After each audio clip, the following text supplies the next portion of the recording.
What would you do if a single moment of anger unraveled your entire world? In the quiet suburb of Willow Creek, where manicured lawns and pristine mailboxes line the streets, the annual HOA parade was more than a celebration. It was a battleground for pride, power, and petty grudges. For Karen Whitaker, it was her stage. For my family, it was the day our lives fractured, revealing truths we never saw coming. The sun blazed over Willow Creek that July morning, casting a golden glow on the floats rolling down Maple Avenue. Families waved flags, children clutched balloons, and the air hummed with chatter and laughter. I stood beside my grandmother, Eleanor, her frail hands gripping a small velvet box. Inside was her late husband's Purple Heart, a medal earned in a war that still haunted her dreams. She'd carried it every year in the parade, a quiet tribute to his sacrifice. At 78, her steps were slower, but her resolve was ironclad. This year, she'd chosen me, Sophie, to walk beside her, holding the flag that once draped his coffin. Karen Whitaker, the HOA president, strutted ahead, her clipboard a scepter, her smile a mask. She'd ruled Willow Creek for 3 years, her word law, her judgment swift. Nobody crossed Karen, not the Millers with their unapproved mailbox, not the Garcias with their gaudy Christmas lights.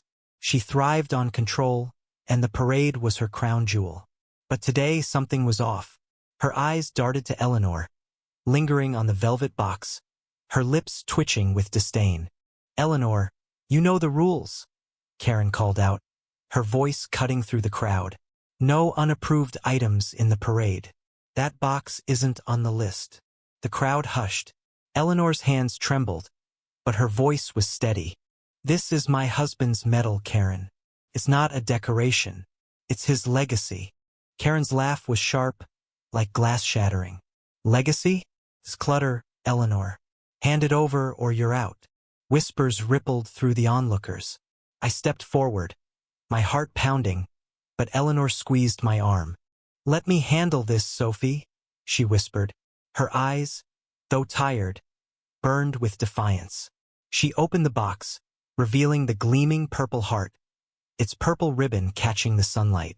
Karen's face twisted, as if the medal's existence offended her. Before anyone could react, she snatched the box, dropped it to the ground, and stomped on it. The crowd gasped. The medal skidded across the pavement, scratched and dirted.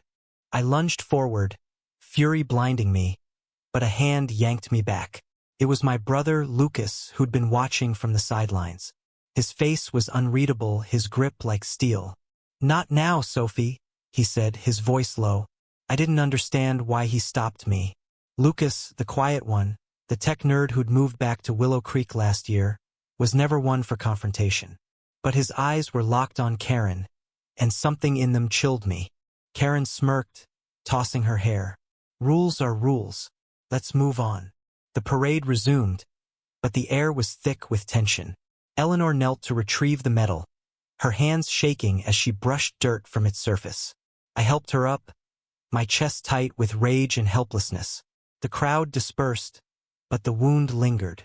That night, as I sat with Eleanor in her living room, she clutched the medal to her chest, tears in her eyes. "He deserved better than this," she whispered. "All I wanted was to honor him." I vowed to make Karen pay. The HOA had too much power, and Karen wielded it like a tyrant. I started digging petty complaints, fines, emails she'd sent bullying neighbors. I posted about the incident on the neighborhood forum, expecting support. Instead, I got warnings. "Don't mess with Karen," one anonymous user wrote. "You don't know what she's capable of." I brushed it off, fueled by anger, but Lucas was oddly quiet. When I asked for his help, he just said, "Leave it alone, Sophie. You don't understand." Days turned into weeks, and Karen's reign grew bolder. She fined Eleanor for unauthorized parade conduct, a slap in the face. I rallied neighbors to confront her at the next HOA meeting, but fear kept most away. Only Mrs. Chun, a quiet widow who'd lived in Willow Creek for decades, showed up. Her presence surprised. Mesh rarely spoke, always tending her garden of vibrant Karen flowers, their delicate white petals a stark contrast to her reserved nature. Karen's gone too far, Mrs. Chan said softly, her voice carrying a weight I couldn't place. But be careful, Sophie. She's not alone. The meeting was a disaster. Karen deflected every accusation, her allies in the HOA board nodding like puppets. I felt like I was shouting into a void. Then Mrs. Chun stood, her small frame commanding the room. You think you're untouchable, Karen? She said, her voice steady. But you're not. You've been skimming HOA funds for years. I have proof. The room froze. Karen's face paled, but she recovered quickly, laughing it off. Proof? From a lonely old woman? Good luck with that. But Mrs. Chen's words lit a spark. I started digging deeper, hacking into the HOA's financial record skills I'd picked up in college. What I found was staggering. Thousands of dollars funneled into an offshore account, disguised as maintenance fees. Karen was stealing, and she wasn't alone. Names I didn't recognize appeared in the transactions, linked to shell companies. I showed Lucas, expecting him to be as shocked as I was. Instead, he sighed, running a hand through his hair. Sophie, stop. You're in over your head. How can you say that? I snapped. She disrespected Grandma. She's stealing from us all. Why aren't you angry? He looked away, his jaw tight. Because I've been watching her for months.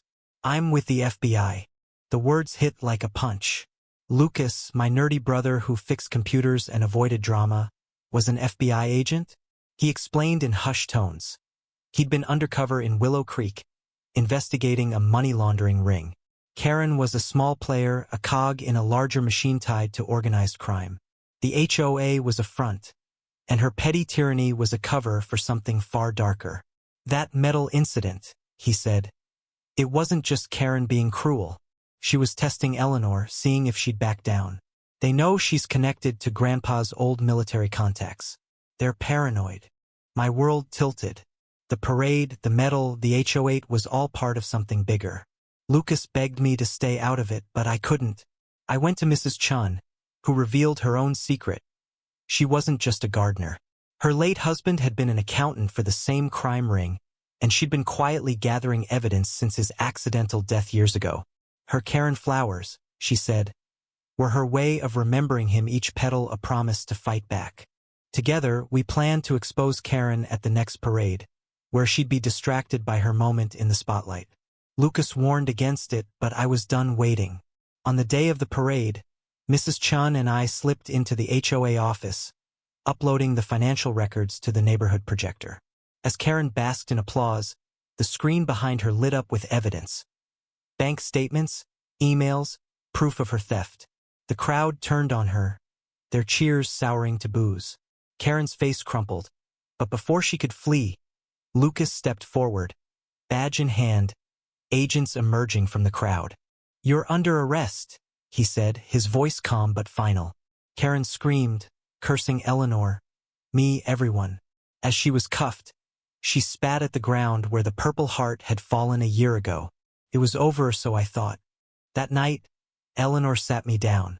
Her hands, still clutching the metal, were steady now. Sophie, she said, her voice breaking. There's something you need to know. She told me the truth about Grandpa's medal. It wasn't just a symbol of sacrifice, it was a key. Hidden inside was a microchip, encoded with names of operatives from his military days, men now tied to the same crime ring Karen served. He died protecting it, and Eleanor had carried it all these years, knowing the danger. I stared at her, my heart sinking. Why didn't you tell us? I whispered. Because I wanted you safe, she said. But now they'll come for us. Weeks later, the house was quiet. Lucas was gone, reassigned to another case. Mrs. Chen's garden was empty, left town, her mission complete.